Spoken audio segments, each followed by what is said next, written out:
Silicon Valley technologists have created some of the world's most innovative products by trying to find a cure for aging.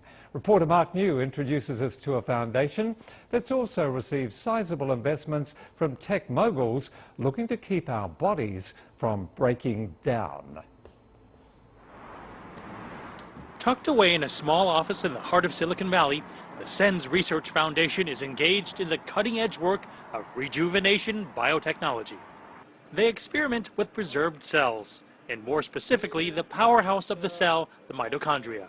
As you accumulate damage to the mitochondrial DNA, as we age, you start losing the ability to produce energy as efficiently, which can result in your cells and your organs functioning less well, and some of those cells actually dying. We're trying to re-engineer mitochondrial genes so that they're not as susceptible to mutation.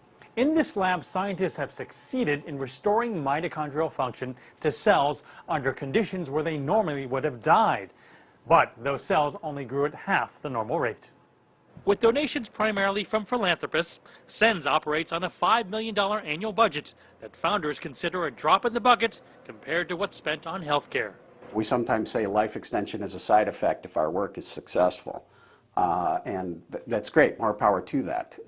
Really what we want to do is present an opportunity for a more efficient and effective mechanism for health care for the elderly.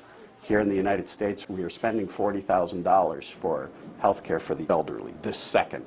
We spend trillions for the development of drugs around the world for these age-related diseases.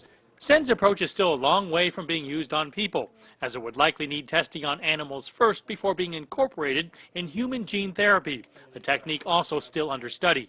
It is going to be a challenge from a regulatory perspective and from an investment perspective to move these technologies into market successfully.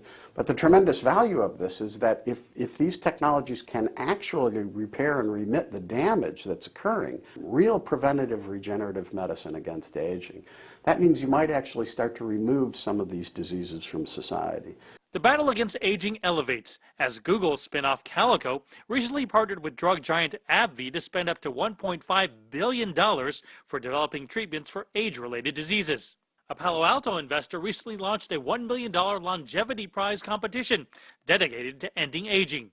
While Silicon Valley coined such projects moonshots, at SENS Lab, researchers aren't hung up on the odds, saying what's most important is that every day they're progressing, making cells both happier and healthier. Mark New, CCTV, Mountain View, California.